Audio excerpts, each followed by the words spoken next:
제가 유진에 와서 공부하고 여기를 떠나간 지가 이제 딱 30년이 된 해에 제가 다시 돌아올 수 있어서 너무나도 감격스럽습니다. 30년 전에 유진 모습하고 좀 많이 달라졌고요. 제가 당시 학생으로서 이곳에 있으면서 공부했던 그 시절들이 이번 기회에 캠퍼스를 돌아보면서 유진 시내를 돌아보면서 옛 생각들이 많이 났었습니다. 저는 1985년도에 미국에 이민을 왔습니다. 그리고 이곳에 대학을 왔고요. 나중에는 신학교 과정과 또 선교사 훈련 과정을 마치고 2006년도에 중국으로 선교사로 예수전도단이라고 와웨이면 단체를 파송을 받아서 제가 가서 사역을 하였습니다. 저는 중국으로 부르심을 주셔서 그곳에 가서 일을 하였는데 하나님께서는 북한 관련된 분들하고 만나게 하시면서 북한에 대한 마음도 주셔서 나중에는 단동이라는 그 신의주 접경 지역에 그곳에서 사역을 하면서 기도하며 하나님 앞에 저 땅을 위해서 기도하다가 하나님께서 문을 열어주셔서 2010년부터 2012년 사이에 한 18번 정도를 북한을 방문할 수 있는 기회가 있었고요. 저 혼자 간 것이 아니라 많은 사람들을 데리고 들어가서 기도하고 예배하고 그들을 사랑하는 그런 여행을 합시다 해서 전 세계에서 17개 나라에 한 300명 정도의 기독교인들을 그곳에 가서 기도하는 사역, 예배하는 사역을 하였었습니다. 2012년도 11월 3일에 제가 북한에 억류되는 일이 벌어지고요. 아까 우리 장로님 말씀하신 대로 컴퓨터 외장 하드를 제가 실수로 반입하면서 그 안에 있는 미국 다른 이런 그 다큐멘터리 영화, 특별히 이제 북한 취재 영화가 나오면서 그것이 문제가 되어서 억류되는 일이 벌어졌습니다. 근데 그 안에는 제가 썼던 모든 선교 편지와 보고서들이 들어가 있었기 때문에 제 신분이 탄로나는 것은 시간 문제였습니다. 억류 3일째 되는 날 보위부에 잡혀가서 신문을 받고 하는데요. 방 한가운데 하루 종일 세워놨습니다. 그리고 미동도 못하게 차렷 자세로 세워놓습니다. 조금이라도 움직이면은 카메라로 보고 있다가 들어와서 호통을 치고 움직이지 말라고 합니다. 제가 벌을 받고 있는데 몇 시간을 서 있는데도 불구하고 이상한 일이 벌어지는 거예요. 제가 허리도 안 아프고 다리도 안 아프고 졸리지도 않고 피곤하지도 않습니다. 그래서 이 정도라면 한 2, 3주도 할 수 있겠다 생각을 했는데 속으로는 걱정, 근심, 불안, 초조함 이루 말할 수 없었습니다. 제가 혼자 온 것이 아니라 다른 사람들 다 데리고 왔는데 저 때문에 혹시 이 사람들 잘못되지 않을까. 제가 쓴 선교 편지에는 많은 사람들의 정보가 들어가 있었는데 중국과 북한에 활동하는 사람들이 저 때문에 큰 피해를 보지 않을까 하는 자책감 때문에 제가 어쩔 줄을 모르고 서 있었습니다. 그러다가 제가 주님한테 그랬습니다. 주님 어디 계십니까? 6년이라는 세월을 중국에서 또 북한에 300명을 데리고 18번을 왔다 갔다 하면서도 다 지켜주신 주님께서 왜 지금 이런 일이 일어나도록 하셨습니까? 주님 저를 떠나셨나요?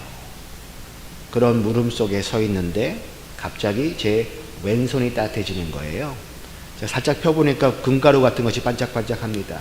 손에 있는 옹기가 왼팔로 옮겨가면서 그때 주님의 음성이 들려왔습니다. 성령께서 너의 손을 붙들고 계신단다. 나니 두려워하지 말라. 내가 너와 함께함이라. 주께서 나와 함께 하시면 그 누가 나를 대적하리요 하는 마음이 들어가면서 걱정, 근심, 불안, 초조함은 다 사라지고 그냥 그 방에 주님의 은재와 주님의 평강이 가득한 것을 느끼게 되었습니다. 주께서 이 일을 통해서 그 누구도 해함을 당하지 아니할 것이니 강하고 담대하라. 너의 모든 염려를 내게 맡기라. 내가 너를 돌봄이니라. 베드로전서에 있는 5장 7절의 말씀을 주셨습니다. 저도 모르게 주님의 평강이 밀려오면서 얼마나 마음이 자유롭고 평화해진지 몰라요. 그래서 제가 너무 기쁘고 너무 즐거운 마음이 생기면서 갑자기 제가 빙그레 웃기 시작을 했습니다. 카메라로 보고 있던 사람들이 자기들끼리 그래요. 야, 소용없어. 쟤 웃고 있어. 그러더라고요. 그러더니 들어오더니 그냥 가서 자라. 그러더라고요. 세어나봤자 실실 웃고 있으니까요. 그래서 제가 침대에 누웠는데 눈물이 핑 돕니다. 주께서 나를 떠났다고 생각했는데 주께서 나와 함께 하시는구나. 근데 한 가지 주님께서 말씀 안 하신 게 있죠. 앞으로 732일을 더 있을 거란다. 이런 얘기는 안 하셨어요. 아마 그래서 감당치 못할 시험당함은 허락하지 않는다는 말씀 속에는 감당할 만큼만 알려주신다는 말씀도 포함될 수 있습니다. 예, 모르는 게 약인 것 같아요. 그 다음날 제가 이제 제가 데려온 사람들이 무사히 출국한 것을 알게 되고 제가 이제 자백하겠습니다. 저는 사실 선교사입니다. 저는 사실 목사입니다. 제가 이곳에 사람들을 데리고 온 목적은 기도하고 예배하기 위해서 데리러 왔습니다. 그 사람들이 말을 못하더라고요. 하도 기가 막혀 그런지. 그들 표현대로 어기 막혔다 그래요. 그러더니 당신 도대체 누가 보냈나 그러더라고요. 당신 혼자서 이런 일을 할 일이 없다는 거예요. 그래서 제가 하나님이 보냈습니다. 당신 위에는 누가 있나? 그래서 제가 하나님이 계십니다. 그랬더니 하나님 말고 또 있을 거 아니냐 하고 옥신각신 하다가 나중에 제가 쓴 편지를 이 외장하드에서 복사해 갖고 가져왔어요. 야 봐라, 당신이 쓴 배우가 여기 있지 않느냐 하고 가르치는 대목을 보니까 제가 이렇게 써놨습니다. 주님의 이름으로 문안드립니다. 그러니까 성은 주신데 이름은 뭐냐 그러더라고요. 그래서 제가 주 예수 그리스도십니다 그랬어요. 그랬더니 긴가민가 합니다. 여러분도 모르셨죠? 예, 예수님의 성이 주신 것을. 네. 예, 그렇게 옥신각시 하면서 며칠 후에 그 사람들이 그래요. 당신은 우리 국가를 전복하려고 음모를 꾸민 사람이다 하고 얘기를 합니다. 그래서 어떻게 제가 국가를 전복하려고 했나요? 했더니 기도와 예배로 그러더라고요. 그래서 제가 아니 하나님도 안 믿으시는 기도의 힘을 믿으십니까? 우리 믿는 사람보다 더 믿음이 좋으십니다 그랬어요. 우리 믿는 사람 야 기도한다고 북한이 저기 막 복음화 되겠어? 통일이 되겠어? 기도 안 하는 기독교인들도 많은데 300명의 기도 용사들을 데리고 들어와서 기도했다고 지금 국가를 전복하려고 했다니 얼마나 믿음이 좋습니까? 한 명의 북한 주민이 저희 중국에 있는 저희 센터에 와서 1년간 교육받고 돌아가서 고아원을 하려고 시도한 적이 있었습니다. 그 당시만 하더라도 고난의 행군 시절이 막 끝났을 때였지만 많은 꽃제비 아이들이 즐비하고 있었기 때문에 아이들 데리고 그들을 먹이고 입히고 그리스도 사랑으로 키우겠다고 해서 파송해서 보냈는데 이분이 사실은 하지도 못하고 또 이제 그것을 뭐 준비하다가 하지는 못했습니다만은 제가 이렇게 변명을 했어요. 아니 이분이 죽어가는 아이들 데려다가 먹이고 입히고 고아원 하겠다는데 그게 무슨 국가 전복하고 어떤 연관이 있느냐 했더니 한 사람이 하나님 믿고 들어와 가지고 고아원을 해놓으면은 10명의 아이들이 믿을 거 아니냐 그러더라고요. 10명이 나중에 100명 되고 100명이 10,000명 되면은 우리한테 위협이 되겠나 안 되겠나. 그래서 제가 뭐 될 수도 있겠네요. 그거 보라, 당신이 한 것은 그리스도교 바이러스를 침투시켜 가지고 사상 문화 침투 책동을 통해서 우리 하나됨을 깨고 주체 사상을 타파해서 하나님 나라 만들려고 했다 하고 얘기하는데 꼭 주님의 음성처럼 들려왔습니다. 한 사람이 세상을 변화시킬 수 있다. 기도가 불가능한 일을 할 수 있다는 것을 그들의 입을 통해서 주님이 말씀하는 것 같았습니다. 6.25 전쟁 이후에 붙잡힌 미국 시민권 가진 사람으로서 가장 엄중한 죄를 졌다고 해요. 왜 그러냐면은 저 혼자만 선교하려는 것이 아니라 수많은 사람을 선교하러 부추기고 교육을 시키고 파송을 하고 그랬으니 그야말로 주동분자에 가깝다는 거예요. 그래서 주동분자면 그들 말로 죽탕 처벌해야 된다 그럽니다. 여러분 그게 무슨 말인지 아십니까? 죽도록 때려가지고 몰골을 아주 상하게 만들어야 된다. 그러니까 때려 죽여야 된다 그런 얘기지요. 그러면서 저를 어디로 보냈냐면은 평양으로 보냅니다. 국가전복 음모죄, 형법 60조 위반, 사형 내지 무기징역에 처해질 것이다. 결국은 제가 15년 노동교화형이라는 것을 받게 됩니다. 그리고는 미국 시민권자로서는 처음으로 북한의 감옥에 가는 일이 벌어집니다. 가보니까 외국인만 가둬놓는 특별 교화소가 따로 있더라고요. 그런데 이곳에는 가서 일을 해야 됩니다. 3, 40명이 넘는 간수들이 있는데 죄수는 저 혼자밖에 없더라고요. 그래서 아침부터 밤까지 계속 나가서 일을 해야 되는데 돌을 나르기도 하고 땅을 파기도 하고 농사를 하기도 하고 길을 정리하기도 하고 많은 중노동에 시달릴 수밖에 없습니다. 겨우 여름철에는 뭐 여기를 화씨로 따지면 95도 뭐 거의 100도까지 올라가기도 하고요. 겨울에는 한 20도밖에 안 되고 15도밖에 안 되는 그러한 그 아주 추운 환경에서 굉장히 어려운 시간들을 보내게 되죠. 밤이 되면 식사하고 누워있는 것이 아니라 딱 의자에 앉혀놨다가 밤 10시가 돼야 잠을 잘 수가 있습니다. 근데 환하게 불을 켜놔요. 카메라로 감시합니다. 혹시라도 자회를 하거나 자살을 할까봐. 그러니 그 다음에 불은 켜 있는데 방충망이 없어요. 그래서 뭔가 벌레는 다 들어옵니다. 하루에 200마리 이상 벌레를 잡아도 물리고 뜯기고 이를 말할 수가 없고요.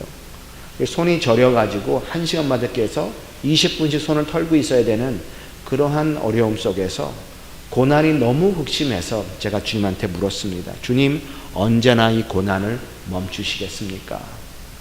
억류 3일째 되는 날 주님께서 내가 너와 함께한다. 내가 너의 구원자가 되리라고 했었는데 제가 7개월, 8개월 후에 교화소에서 생고생을 하니 이거 뭐 이를 말할 수 없는 겁니다. 근데 주님께서는 고난도 너에게는 유익이란다 라고 말씀하시는 거예요. 참 야속하더라고요. 집에 보내주시면 될 거를. 그런데 그 말씀을 하신 것이 아니라 내 은혜가 너에게 족하도다. 우리 옆에 있는 분한테 한번 해볼까요? 주님의 은혜가 족하십니다. 내가 너와 함께 한다고 말씀하시면서 제가 약할 때 그는 강하시다고 말씀하십니다. 저는 고난 속에서 주님을 온전히 바라보는 법을 주님께서 가르치십니다. 왜? 바라볼 대상이 없어요. 아무리 발버둥 쳐도 제가 누구를 바라볼 데가 없고 오직 주님밖에 없더라는 것입니다. 그리고 고난 속에서 주님을 신뢰하는 것을 가르치십니다. 신뢰할 대상이 주님밖에 없어요. 그 누구도 오지 않고 누구도 신뢰할 수 없는 상황에서 온전히 주님만 바라보고 온전히 주님만 신뢰하는 것을 가르치시라는 겁니다. 제가 가져갔던 성경책을 제가 돌려받아서 정말 아침부터 성경 읽으면서 주님 오늘 하루를 의탁합니다. 왜? 그날 이상은 생각 못해요. 그날 죽을 것 같아요. 일하다가 그냥 쓰러지면 그냥 그걸로 끝날 것 같다는 그 정도로 절박하고 너무 힘든 과정 속에서 오로지 주님만을 바라보는 훈련을 시키더라는 것입니다. 제가 주일날에는 의자에 딱 앉혀놓고 텔레비를 시청하게 합니다. TV를 보게 하는데 채널이 하나밖에 안 나와요. 그래서 김일성, 김정일, 김정은만 나오더라고요. 하루 종일. 아침 9시부터 밤 10시까지 13시간을 봐야 되니 얼마나 힘들겠습니까? 나가서 일하는 게 속 편합니다, 사실. 그런데 그것도요, 자꾸 보잖아요. 점점 이상한 생각이 들 때가 있어요. 참 훌륭하신 분들이야. 이럴 때가 있어요. 왜? 인자한 모습, 좋은 모습, 이런 것만 보여주니까, 그래서 인민들을 위해서 인민열차를 타고 가시다가 죄깃밥, 이게 뭔지 아십니까? 주먹밥을 드시면서 가시다가 순직하신 어버이 장군님 그러면 눈물이 날 것 같다니까요. 몇 달만 봐도 그런데 평생을 그렇게 보고 자란 사람들이 70년이란 되는 세월이 흘러도 이 정권을 유지하는 이유가 여기 있구나. 왜? 본 게 있어야죠. 들은 게 있어야죠. 그게 전부 다 안 돼. 그러니 평생 속고 사는 사람들의 그래서 그 허망함을 제가 알겠더라고요. 그리고 거기에는 프로그램 사이에 뭐가 없냐면 광고가 없습니다. 광고 대신에 찬송가 나옵니다. 김일성 찬송가, 김정일 찬송가가 나오는데요. 제가 있었던 시절에는 모란봉 악단이 나오면서 김정은 찬송가가 나오는 시대예요. 그러다 보니까 서정적인 노래들이 많아요. 앉으나 서나 원수님 생각, 원수님 없으면 못 살아, 고백, 불타는 소원, 이런 것들이에요. 그것도 자꾸 듣잖아요. 저도 모르게 따라하게 되더라고요. 원수님 대신에 예수님으로 바꾸면 딱 찬송가예요, 글쎄. 지금도 운전을 가다가 휴증으로 가끔씩 그냥 그 노래가 막 나와요. 이 한밤도 먼 길 가실 원수님 생각하면 내 마음 자욱자욱 따라 나섭니다. 뭐 이러고 있는 거예요. 미국에 와서도 그러고 다녀요.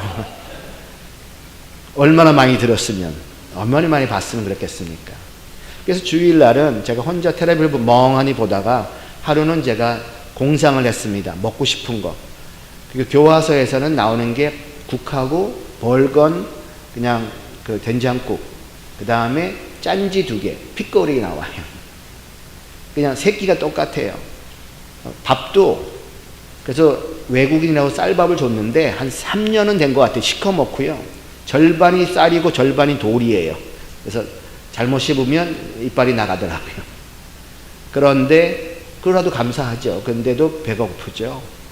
그래서 제가 혼자 먹고 싶은 거 한번 상상하다가 하루는 이런 생각을 해봤습니다. 하와이 초콜릿, 마카데미아가 들어가 있는, 먹고 싶다. 두 번째 키캣, 초콜릿이죠. 세 번째는 비프 저키, 육포, 코스코 거. 네 번째는 견과류, 다섯 번째는 에너지바. 이거 좋겠다. 이렇게 혼자서 상상을 하면서 씩 웃었습니다. 기도도 안 했죠. 하와이 초콜릿이 북한 교화소에서 나올 일이 있나요? 그리고 3달이 지나갔습니다. 제가 영양실조로 병원에 옮겨졌습니다. 50파운드가 빠졌어요. 그래 얼마나 고생했겠어요. 일하다가 쓰러졌어요. 그래서 병원에 실려가서 영양실조 치료를 2달을 받고 있는데 저희 어머니가 시애틀 사시는데 저를 면회 오셨어요. 기가 막히겠죠. 아들이 교화소에서 영양실조로 병원에 누워 있는데 찾아오시는 그 어머니의 심정은 이를 말할 수 없습니다. 2번째 날도 만났는데 얘기하다가 참 뭐 좀 가져왔다 하시면 꺼내시는데 첫 번째 꺼내시는 것이 하와이 초콜릿이에요. 마카데미아가 들어가 있는. 두 번째는 키캣, 세 번째는 비프 저키, 코스코에서 나온 거. 네 번째는 견과류, 다섯 번째는 에너지바. 제가 전화도 안 했고 편지도 안 했고 누구한테 부탁도 안 했고 기도도 안 했어요. 5달 전에 생각한 거 잊어버렸죠. 근데 우리 주님은 잊지 않으셨습니다. God remembered. 우리 주님은 살아계십니다. 어제나 오늘과 영원히 동일하신 분이십니다. 이거는 하와이 초콜릿을 먹은 게 중요한 게 아니라 주님께서 봐라. 내가 너와 함께하지. 내가 너의 작은 음성도 듣고 있단다. 그 놀라운 주님을 만나면서 저는 이런 생각이 들었어요. 내가 만난 그 주님은 내 인생을 맡길 값어치가 있는 분이시다. 설령 북한 감옥에서 돌아오지 못한다 하더라도 내 인생을 투자할 값어치가 있는 분이시다. 이것이 저한테는 제 목숨을 다할 만큼 나를 사랑하시고 나를 보살피시는 분이 우리 주님이라는 것을 깨닫게 하십니다. 1년이 지났는데도 집에 갈 수 없는 상황이었습니다. 특사가 오려다가 일본까지 왔는데 북한 정부가 거부해서 돌아갈 수밖에 없는 상황이 있었고요. 그 다음 주에는 오바마 대통령이 또 다른 특사, 육자회담 수석 대표가 저를 만나러 왔습니다. 유명한 사람이 왔어요. 근데 와가지고 하는 얘기가 I am sorry 하는 거예요. 그리고는 5분 면담 후에 집으로 돌아갑니다. 그 사람이 그냥 돌아갔어요. 미국으로. 제가 얼마나 힘들었겠습니까? 벌써 췌장기 억류자가 되었고 영양실조로 병원에 누워있는데 백악관에서 대통령이 보낸 사람이 저를 만나러 와서 하는 얘기가 미안하다 그러고 가니 얼마나 상실감이 크겠습니까? 그리고 일주일 후에 저희 어머니의 편지가 도착을 하는데 이렇게 써 있었습니다. 이제는 다니엘의 세 친구의 믿음이 필요할 때다. 우리 여호와께서 우리를 능히 구원할 수 있지만 그러하지 아니할지라도 그런 믿음이 필요하다고 해서 제가 알았죠. 집에 갈 수 없는 상황이라는 것을. 그런데 제가 몇 달 전부터 주님한테 묻고 싶은 질문이 하나 있었습니다. 주님, 제가 여기 남기를 원하십니까? 주님의 뜻이 제가 여기 있는 겁니까? 근데 차마 물어볼 수 없었어요. 왜? 그렇게 말씀하실까 봐. 집에 있는 가족을 생각하면, 기다리는 사람들을 생각하고 기도하는 사람을 생각하면 집에 가야 되는데, 그런데 주님께서는 어떻게 말씀하실지 몰라서 그러다 끙끙 앓다가 제가 병원 침대에 무릎을 꿇고 기도합니다. 주님, 제 마음 아시죠? 저 집에 가고 싶습니다. 근데 저희 뜻대로 하지 마옵시고 주님 마음대로 하옵소서. 집에 갈 권리를 주님 앞에 내려놓습니다. 저를 사용하여 주시옵소서. 제가 평생 한 기도 중에 가장 힘든 기도를 제가 한 것 같아요. 그러자 주님이 또 말씀하십니다. 얘야, 네가 나를 사랑하느냐? 영어로 말씀하셨을 때는 Do you love me more than these? 이것들보다도, 너의 아내보다도, 너의 자녀보다도, 너의 사역보다도, 네가 살아왔던 모든 것보다도 나를 더 사랑하니. 그런데 제가 알죠. 그러하지 못한 것. 하지만 예라고 고백을 합니다. 그러자 주님이 그러면 내 양을 먹이라. 내 어린 양을 치라고 말씀하십니다. 제 주위에 30-40명이 넘는 간수들이 있고 수많은 사람들이 있는데 저는 그들이 저를 압제하고 감시하고 저를 그야말로 못살게 구는 사람으로밖에 못 봤었습니다. 제가 매일 기도했겠죠. Save me, O Lord. 저를 구원하여 주시옵소서 했을 때는 그렇게 보이던 사람들이 Use me, O Lord. 저를 사용하여 달라고 기도한 후부터는 잃어버린 어린 양으로 보이게 하시는 거예요. 너는 이곳에 죄수로 와 있는 것이 아니라 나의 아들로 와 있다. 내가 너를 보낸 너는 나의 목자요 나의 선교사인 것을 알지어다. 제가 주님 앞에 그랬어요. 주님, 이거 어떻게 할 수 있습니까? 여기는 감옥이고 그것도 북한에서. 저는 그야말로 그 사람들 생각에 옛날에 왜 일제시대 악질 친일파가 있었다 그러면 저는 친미 4대 이래가지고 국가를 전복하려고 했던 그야말로 나쁜 놈 중에 나쁜 놈이니 얼마나 그 사람들이 못 살게 굴렀겠습니까? 그래서 제 수임 번호가 103번이에요. 제 감옥에 있는 제 감옥 죄수 번호 얘기하는 거죠. 주로 부를 때는 저를 수임 번호로 부릅니다. 103번 그러면 제가 예 하고 일어나야 됩니다. 그런데 아무도 없을 때는 한 사람씩 저를 만나러 와서 목사님 얘기 좀 하자요. 자기 가정 얘기 가정 얘기 하다 보니까 제가 가정 상담, 부부 상담, 예비 부부 상담 해주고 있는 거예요. 그러다 보니까 제가 그들의 친구가 되어가고 목자가 되어가는 제 자신을 발견하게 됩니다. 한 간수가 저한테 물어요. 목사님처럼 하나님 믿으면은 뭐 좀 생기는 게 있습니까? 그러더라고요.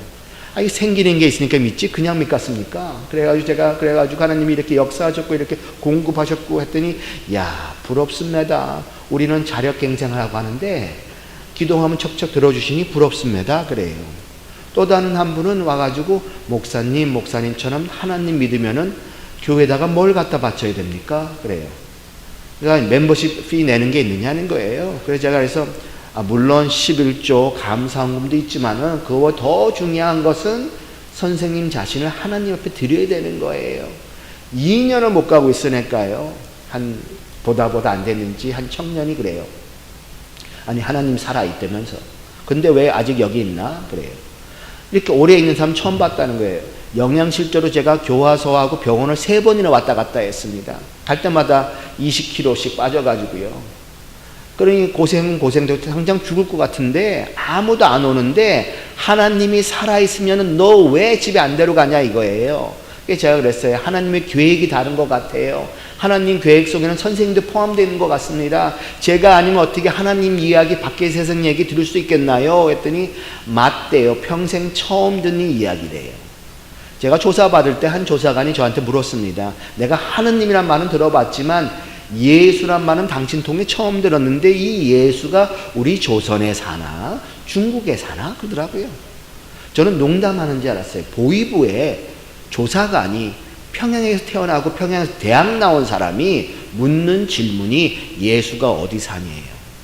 여러분, 이게 지금 북한의 현실입니다. 동방이 예루살렘이었던 평양에서 예수의 이름이 사라졌습니다. 2,500만이 살고 있는 북한에서 예수의 이름은 들을 수 없는 이름이 되었다는 거예요. 그게 무슨 얘기냐면 일단은 인터넷이 안 되고요. 첫째. 두 번째, 영화, 잡지, 문학, 서적, 백과사전 할 거 없이 그 어디에도 예수의 이름은 나오지 않습니다. 들어볼 수 없는 거예요. 부처는 알아요, 상식적으로. 예수는 몰라요. 왜 그렇게 됐을까? 제가 지금 니에미아 글로벌 이니셔티브라는 단체를 만들어서 수백 명의 탈북민들을 만나 보았지만은 아직 한 명도 북한을 떠나기 전에, 탈북하기 전에 예수의 이름을 들어보고 나온 사람은 아직 못 만나봤습니다. 이거 심각한 일이지 않아요? 어떻게 이렇게 한 나라가 될 수 있을까? 1960년대에 주체 사상이 들어오면서 교회를 말살하면서 예수의 이름도 지워버렸습니다. 그에 대한 설명은 우리 성경에서 찾을 수 있습니다. 예수 말이 길이요 진리요 생명이니 아버지께로 갈 수 있는 유일한 길이 예수다. 그런데 예수를 사회에서 지워버리면 어떻게 그들이 길을 찾을 것이요, 진리를 발견할 것이요, 생명을 얻을 수 있겠습니까? 이거는 아주 사탄이 하는 전략이죠. 그러니 이 사람들이 노예로 태어나서 노예로 살다가 노예로 죽어서 지옥을 가는데 그 이유는 예수의 이름을 들어보지도 못하는 이유다는 것입니다. 우리가 속히 얘기할 수 있는 It's not fair 그렇게 얘기할 수 있죠. 그렇죠?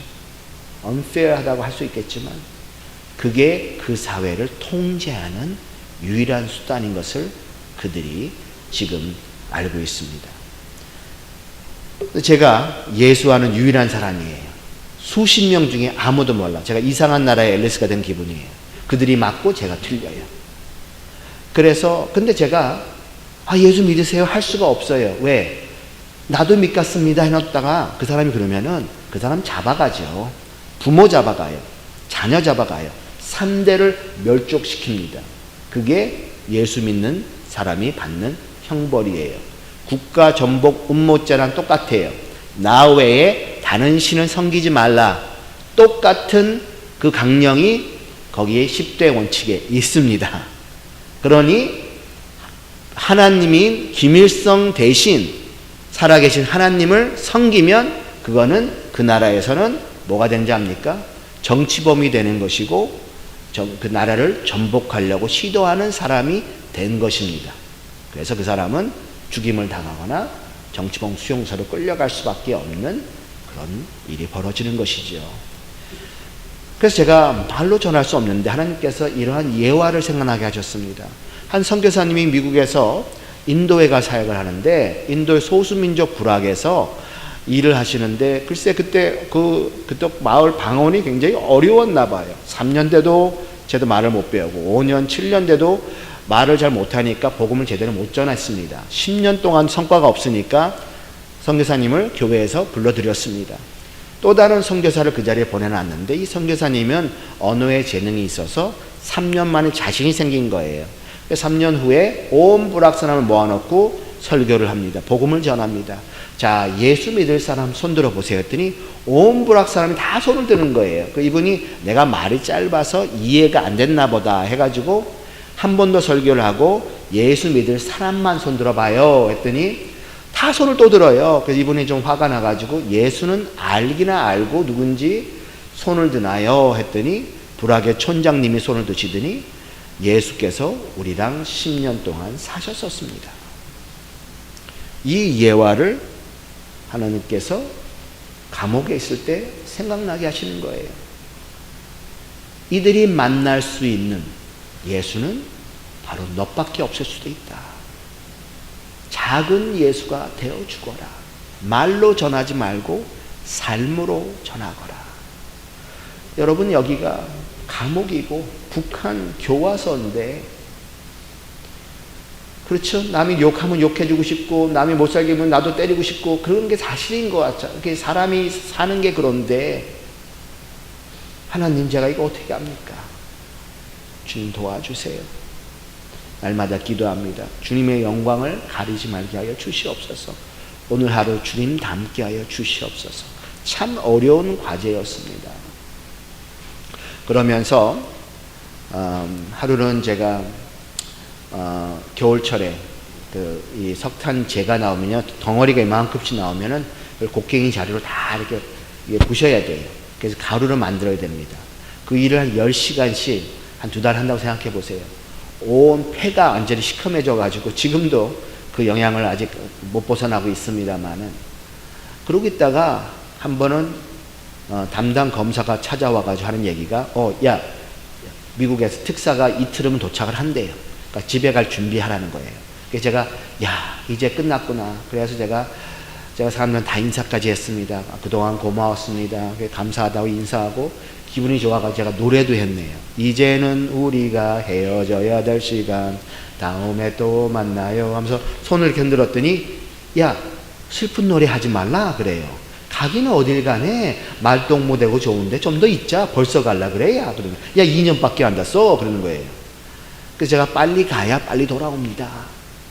다음번에는 제가 환영받은 사람으로 돌아오겠습니다. 그랬는데 이틀 후에 아무도 안 오는 거예요. 일주일을 기다렸는데 담당 검사가 찾아와 하는 얘기가, 야, 그거 취소됐다 그런 거예요. 얼마나 마음이 힘든지. 그래서 제가 알았습니다. 집에 갈 권리를 내놓는 것은 한 번 하는 것이 아니라 날마다 해야 되는 것이었구나. 주님을 더 사랑하기로 결정하는 것은 한 번 하는 것이 아니라 날마다 하는 것이다. 저녁 때가 돼서 이제 밥 먹고 나면 텔레비를 시청하게 하는데, TV를 보려고 하면 정전이 돼요. 하루에 12시간이 전기가 안 들어와요, 글쎄. 그래도 잠잘 수가 없고요. 깜깜한데 의자에 앉혀놓습니다. 2시간, 3시간 잠은 안 돼요. 졸면 안 돼요. 그러니 제가 할 수 있는 유일한 것이 노래하는 것입니다. 그래서 찬양을 많이 했죠. 근데 그 중에서 한 찬양 중에 하나가 내 영혼이 은총 입어 찬양 많이 했습니다. 3절 가사에 보면은 초막이나 궁궐이나 내 주 예수 모신 곳이 그 어디나 하늘나라, 주 예수와 동행하니 그 어디나 하늘나라. 제가 조금 바꿔서도 잘 불렀습니다. 초막이나 궁궐이나 대신에 감옥이나 병원이나 내 주 예수 모신 곳이 그 어디나 하늘나라. 이 사람들이 안 듣는 것 같지만 다 들어요. 나지막히 찬양을 해도 온 교화소로 찬양 소리가 퍼져나갑니다. 이 사람들이 이상하대요. 당신 참 신기한 사람이야. 그래서 왜 그렇습니까? 했더니, 야, 우리가 간수고 네가 죄수인데 왜 네가 더 행복해 보이니? 그런 거예요. 네가 갖고 있는 기쁨과 소망은 어디서 나오나? 그 사람들 표현을 따진다면 담력과 배짱은 어디서 나오나 이거예요. 야, 집에 갈 거지 못하는데 당장 죽을 것 같은데 어떻게 우리보다 더 평안해 보이고, 어떻게 더 어디서 그 기쁨과 소망이 나오느냐? 그래서 하나님으로부터 나옵니다. 도대체 가진 게 뭐길래 이렇게 자유할 수 있느냐는 거예요. 예수가 누구이길래. 제가 돌아올 때 교화소 소장님이 악수를 청하면서 한마디만 하시더라고요. 또 봅시다 그러시는데 눈물이 글썽글썽해요. 주님이 일하셨다는 것입니다. 제가 돌아오면서 그랬어요. 내가 집에 돌아온 것은 너무 기쁜데 그들을 생각하니 너무 마음이 슬프다. 왜? 꼭 목자가 양들을 들에다가 팽개쳐놓고 혼자 돌아온 기분이에요. 그렇다고 제가 돌아와서 제 주위에 있는 사람한테 저 대신 좀 거기 가서 그분들을 좀 케어해달라고 누구한테 얘기를 하겠어요? 누구 보고 교화소 가라 그러겠어요? 그런데 2달 후에 임현수 목사님이라고 캐나다에 계신 목사님이 붙들리셨어요. 종신형을 받으시고 제가 있는 교화소로 보내졌어요.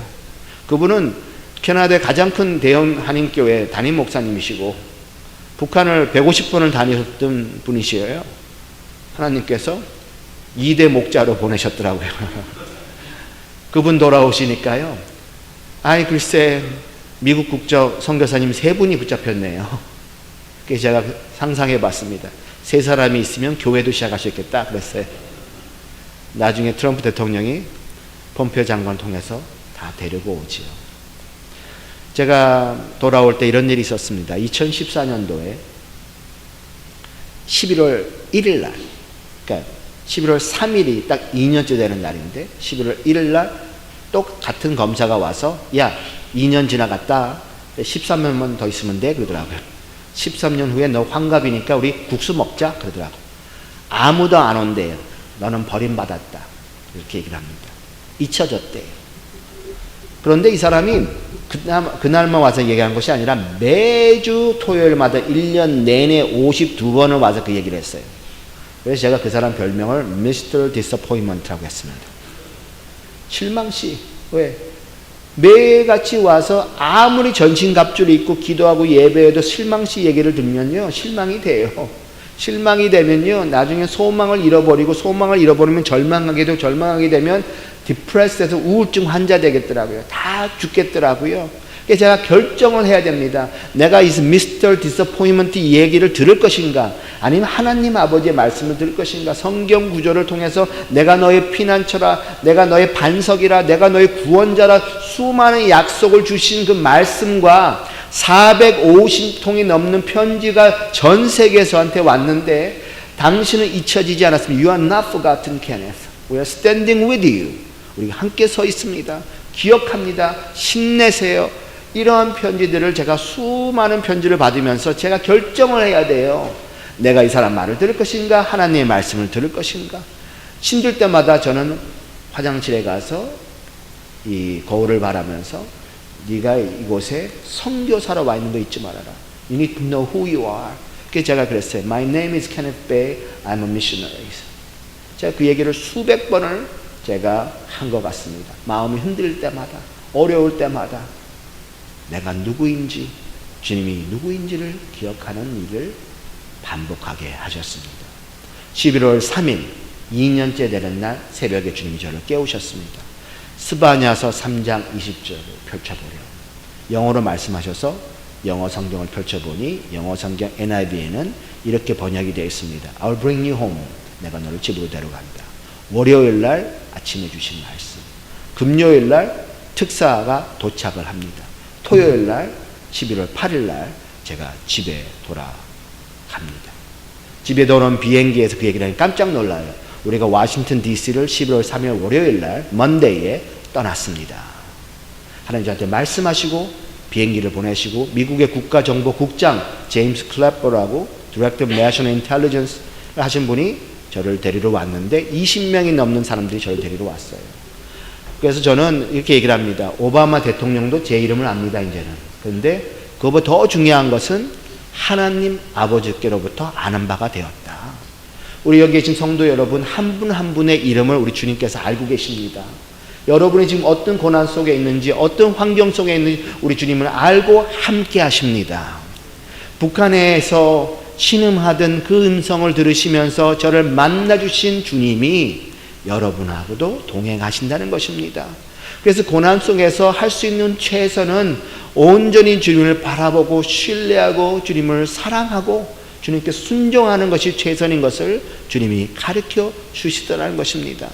그래서 더 이상 저에게는 고난은 저희 인생의 장애물이 아니고 주님의 심장으로 가는 지름길이라고 저는 그렇게 이제는 한 담대히 나누게 하셨습니다. 여러분, 제가 돌아오면서 주님이 이렇게 말씀하세요. 너 얼마나 많은 사람이 너를 위해서 기도했는지 아느니? 이렇게 얘기를 하십니다. 영어로 하셨을 때는 Millions of people have remembered you. 그들이 수백만이 너를 기억했고 너를 위해서 기도했고 너와 함께 했다고 말씀하셨습니다. 그리고 내가 너를 잊지 않았다. 그리고 내가 저 2,500만 주님의 이름 예수도 들어보지 못하고 살고 있는 저들도 잊지 않고 있다고 말씀하십니다. 내가 그들의 눈물을 보았고 그들의 탄식을 들었다. 내가 이제 그들의 하나님이 되고 그들이 나의 백성이 되리라. 그래서 가서 전하라. 내가 너에게 큰일 행함을 전하라 말씀하시면서, 그래서 사람들이 저를 위해서 기도하고 저를 기억했을 때 하나님께서 그 기도를 응답하셔서 저를 구원하시고 회복하시고 다시 세우시는 것을 말씀하시면서 이제 그들이 그렇게 한 것처럼 가서 전하라. 그래서 그들에게 이제 저를 기억했던 것처럼 이제 북한 주민 2,500만을 기억해 주십시오. 그들과 함께 서주시고 그들을 위해 기도하신다면 그 기도의 분량이 찼을 때 하나님께서 그들도 집으로 데려오고 그들도 회복하고 주님의 백성으로 다시 세울 것입니다 하는 일을 하기 위해서 2년하고 5일을 북한에 억류하게 하신 것을 나중에 알게 하셨습니다. 제가 17개 나라를 다니면서 간증을 하고 수백 번의 집회를 지금까지 해오고 있는데, 가는 데마다 집회 후에 누군가는 저를 찾아와서 제가 기도했던 그 사람이에요 그러는 거예요. 17만 7천 명이 오바마 대통령한테 청원서를 냈어요. 그러니까 그래서 케네스 베에 꼭 좀 데려와 달라고, 꼭 좀 데려와 달라고.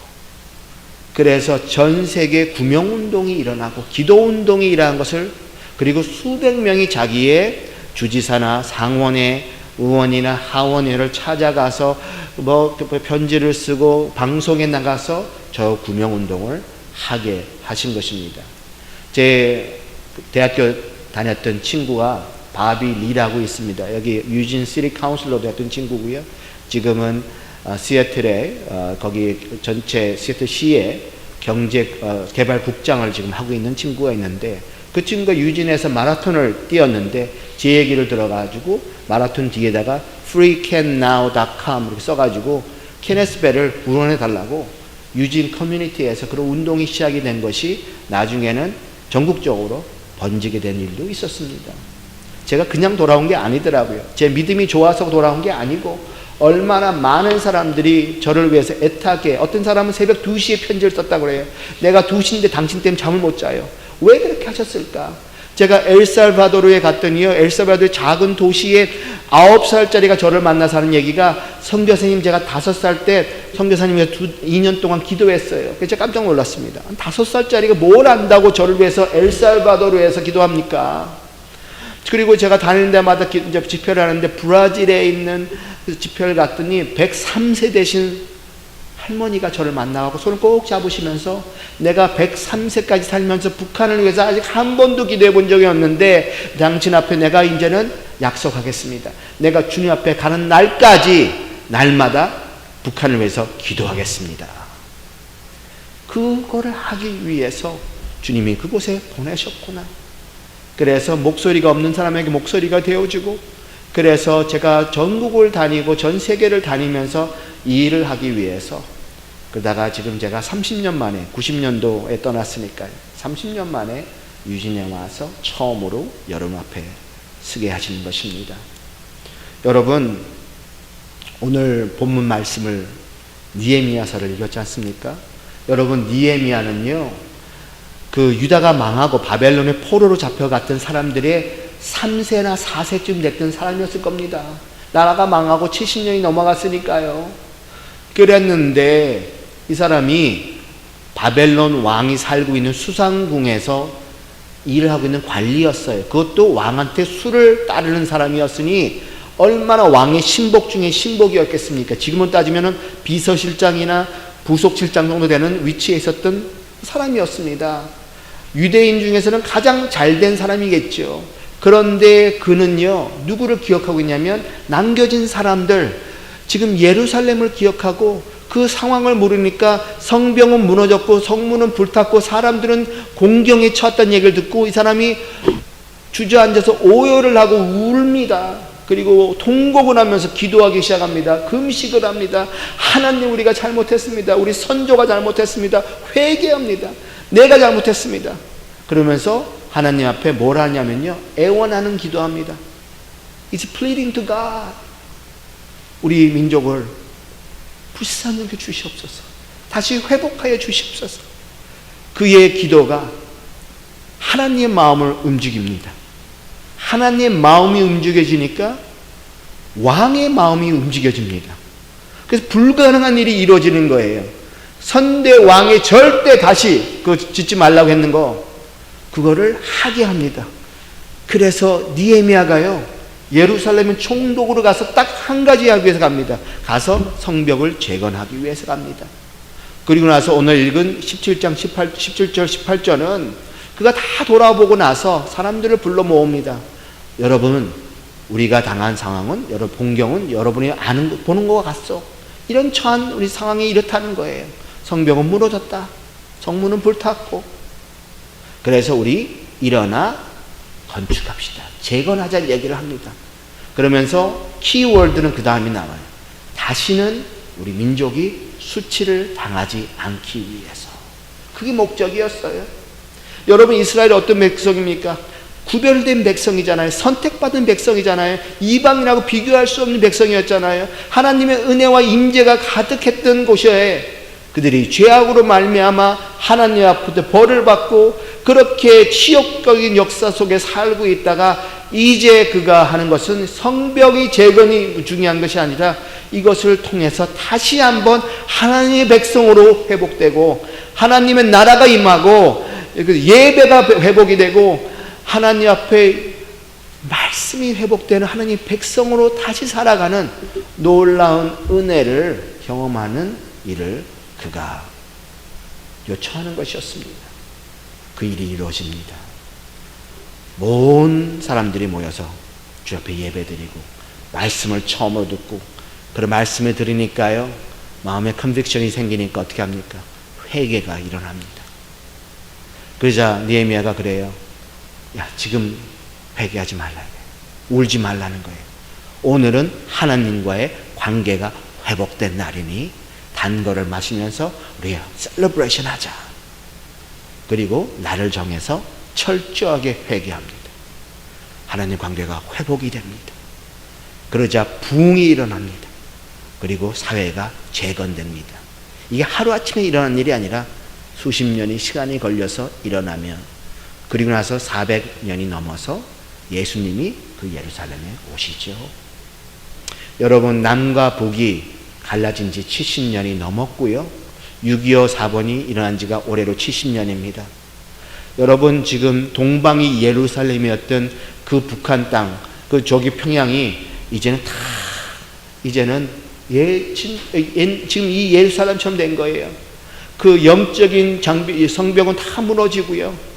우상만 가득하고요. 사람이 살 수 없는 곳이 되어버린 것이 됐어요.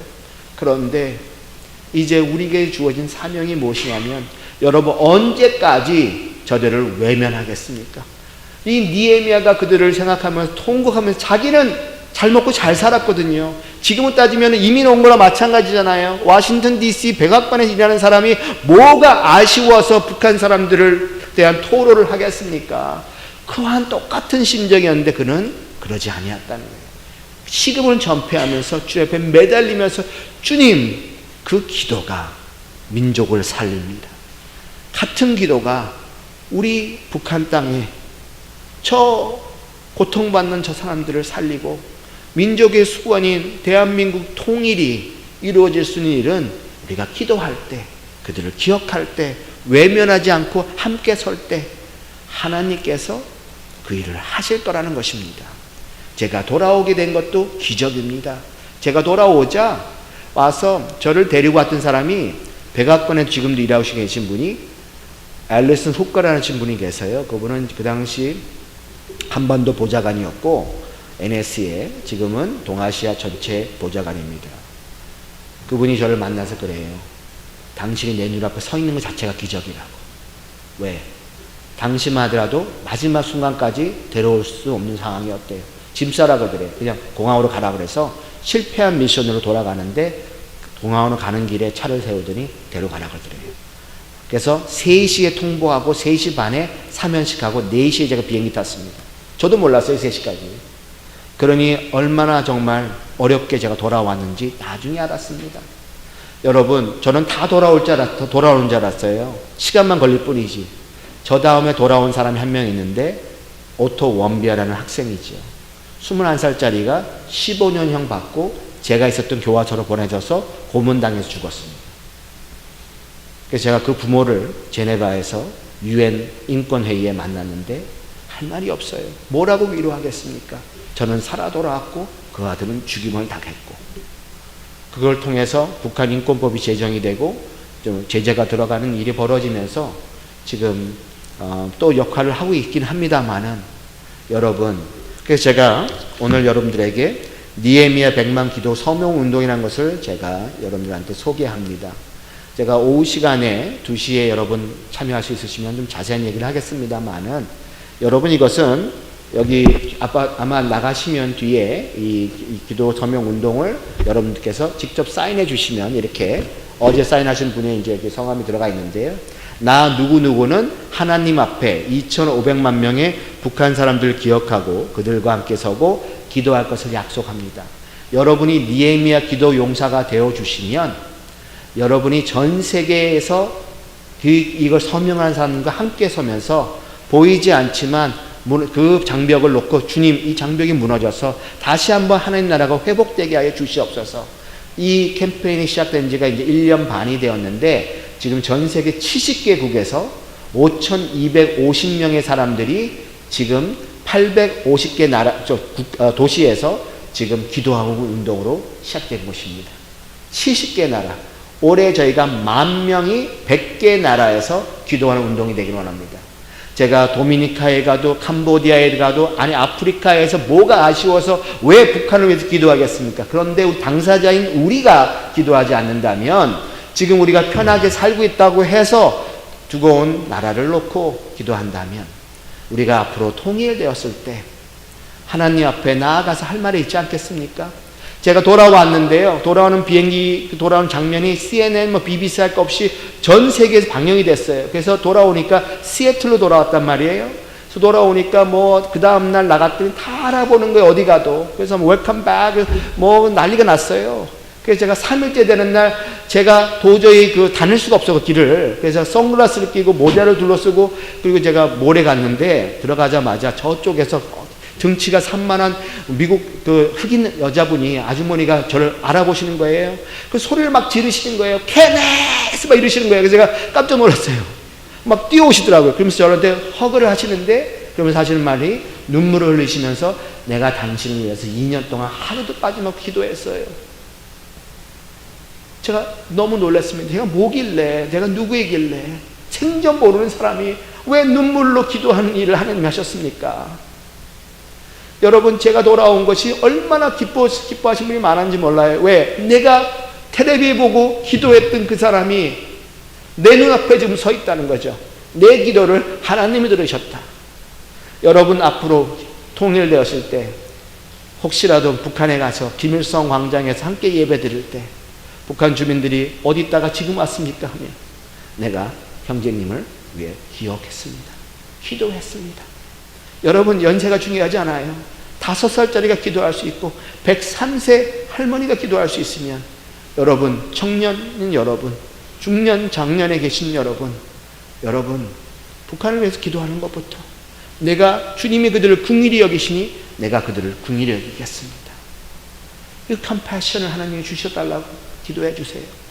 김정은을 생각하면 기분 나쁘고요. 화가 나지만 주민들을 생각하면 그들도 사람처럼 살게 해주세요. 왜 지금도 17살짜리가 sophomore, junior, high school 아이들이 중국으로 팔려가서 수모를 당하는 일을 일어나는데 그걸 우리가 방치한다면 어떻게 이렇게 살 수 있겠습니까? 청나라 시대도 아니고 19세기, 18세기도 아닌데 왜 우리가 이런 수모 속에 사는 것을 더 이상 방치하지 말도록 주님 앞에 애타게 나아가고 주님, 저희가 여기 있나이다. 저희를 사용하여 주시옵소서. 여러분의 기도를 통해서. 어떤 분들은 제가 동참하겠습니다. 그래서 한 명을 구출하고 한 명이 회복되고 한 명이 하나님 세워질수록 저를 사용하여 주시옵시고 저희 재정을 사용하여 주시옵시고 저희 헌신을 받아 주시옵소서. 이런 분들을 통해서 하나님께서 일하실 것입니다. 그 일에 니에미아의 사명자로 사는 저와 여러분 되기를 주님으로 축원합니다. 기도하겠습니다.